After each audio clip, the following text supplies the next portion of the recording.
শিরকের ফ্যাক্টরি চিনেন তো? কথা কয় না দেখি। শিরকের কারখানা চিনেন? যেখানে রাত দিন 24 ঘন্টা শিরক উৎপাদিত হয় আর শিরক চলে। আপনাদের এই ব্রাহ্মণবাড়িয়াতে কবরে সেজদা দেয়, কবর পূজা করে, এরকম মানুষ আছে না? নাই মনে হয় নাকি? কারণ এই দেশে এত মাদ্রাসা, এত ওলামায়ে কেরাম, সেই দেশে মানুষ সেজদা করবে কাকে? একমাত্র আল্লাহ রাব্বুল আলামিনকে। ওলামায়ে কেরামের কাজ হলো মানুষ মানুষকে সেজদা করা থেকে মানুষ একমাত্র খালেক আল্লাহ রাব্বুল আলামিনকে সেজদা করবে, ওই দিকে মানুষকে দাওয়াত দেওয়া, এটাই ওলামায়ে কেরামের কাজ। তো যেই জেলায় এত ওলামায়ে কেরাম, সেই জেলায় তো একটা মানুষ কবরকে সেজদা করে, কোন দিনদার মানুষকে সেজদা করে, এইরকম সেজদাকারী মানুষ খুঁজে পাওয়ার কথা না। কারণ সেজদা করা কাকে? ইবাদত একমাত্র আল্লাহকে। সেজদার মালিক একমাত্র আল্লাহ রাব্বুল আলামিন। আল্লাহ রাব্বুল আলামিন ছাড়া জমিনে আর কেউ সেজদা পাইতে, যদি আল্লাহ ছাড়া কাউকে সেজদা করা হয়, এটা কি? শিরক। আর শিরক করলে কি হবে বলেন দেখি? শিরক করলে কি হবে? এক নম্বরে আল্লাহ রাব্বুল আলামিন শিরক করলে আল্লাহর জান্নাতকে হারাম করে দিবেন। সূরা আল মায়েদার ৭২ নম্বর আয়াত আল্লাহ পাক স্পষ্ট করে বলছেন, ইন্নাহু মান ইউশরিক বিল্লাহি ফাকাদ হারামাল্লাহু আলাইহিল জান্নাহ ওয়া মাওয়াহুন নার। আল্লাহ রাব্বুল আলামিন বলেন, দুনিয়ার কোন মানুষ যদি আমি আল্লাহর সাথে শিরক করে, ফাকাদ হারামাল্লাহু আলাইহিল জান্নাহ, আল্লাহ রাব্বুল আলামিন তার জন্য আল্লাহর জান্নাতকে হারাম করে দেন। নাউজুবিল্লাহ। আল্লাহর জান্নাত তার জন্য হারাম হয়ে যায়।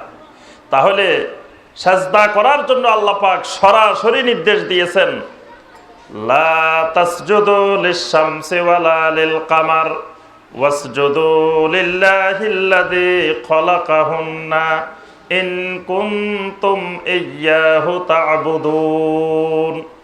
আল্লাহ রাব্বুল আলামিন বলেন, খবরদার চন্দ্রকে সেজদা করিও না, সূর্যকে সেজদা করিও না, আল্লাহর কোন মাখলুককে কখনো সেজদা করিও না। ওয়াসজুদু লিল্লাহিল্লাযী খালাকাহুন্না, সেজদা করো একমাত্র ওই আল্লাহকে যিনি এই সমস্ত মাখলুকাতকে সৃষ্টি করেছেন। ইন কুনতুম ইয়্যাহু তা'বুদুন, যদি তোমরা আসলেই তাওহীদবাদী একমাত্র আল্লাহর ইবাদতকারী হয়ে থাকো, তাহলে আল্লাহ রাব্বুল আলামিন ছাড়া আর কাউকে সেজদা করলে ঈমান চলে যায়। আল্লাহ পাক সকল আমল বরবাদ করে দেন। আপনি নামাজ পড়বেন, রোজা রাখবেন, যাকাত দিবেন, হজ করবেন, যা করবেন, একটা শিরক করলে সব বরবাদ। আল্লাহ পাক কিয়ামতের ময়দানে সব গুনাহ মাফ করবেন, কিন্তু শিরকের গুনাহ আল্লাহ রাব্বুল আলামিন মাফ করবেন না।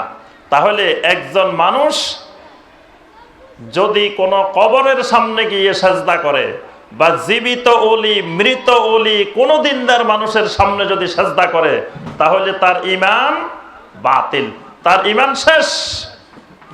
অথচ আমরা দেখি এই ব্রাহ্মণবাড়িয়া জেলায় আলহামদুলিল্লাহ অনেক ওলামায়ে কেরাম, অনেক মাদ্রাসা, কিন্তু আবার মানুষ কবরে গিয়ে সেজদা করে, জীবিত ওলিকে সেজদা করে, মৃত ওলিকে সেজদা করে, একটু দিনদার মানুষ পাইলে সেজদা করে। কি করে কি করে না? আচ্ছা, তারপরে আসেন এই জেলায় আলহামদুলিল্লাহ অনেক মাদ্রাসা, অনেক ওলামায়ে কেরাম।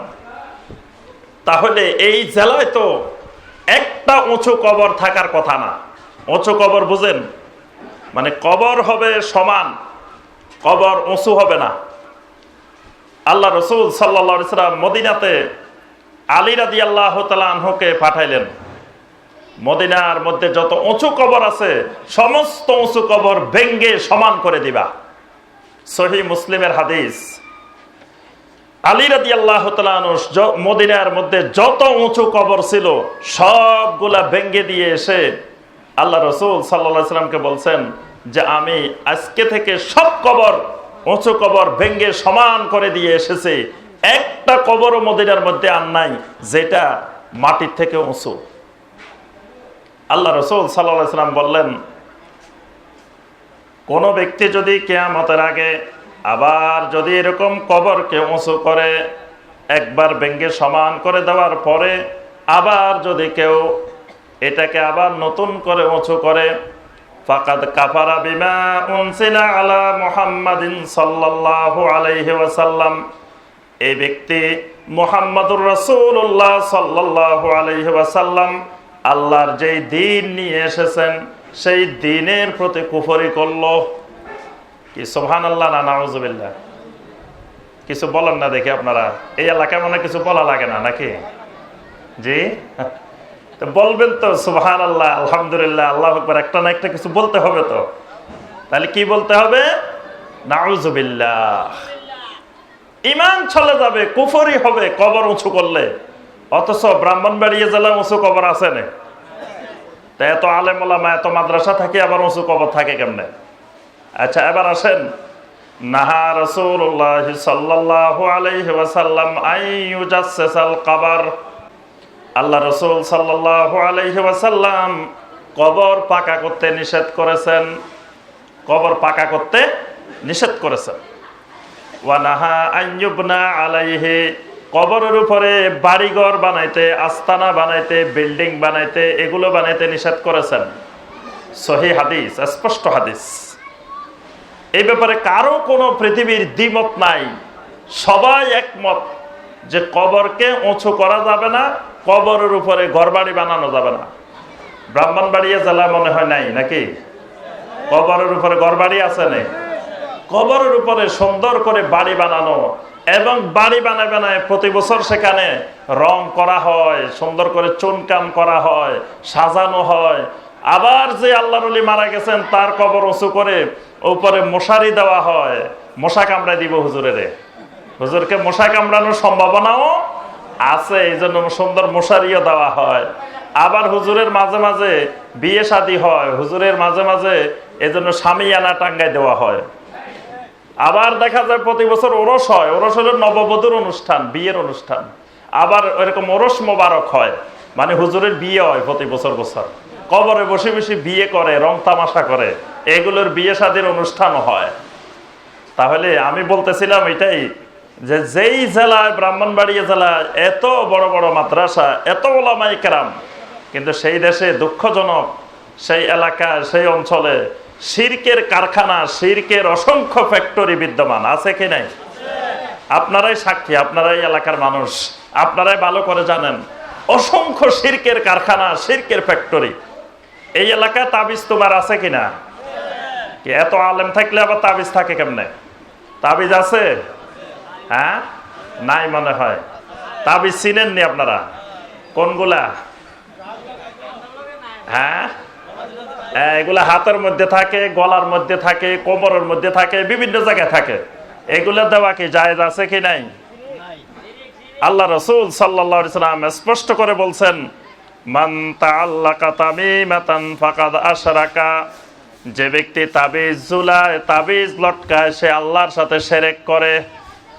তাহলে আলেম ওলামা থাকলে সেখানে আবার তাবিজ থাকে কেমনে? সেখানে তাবিজ থাকার কথা না, কারণ এটা শিরক।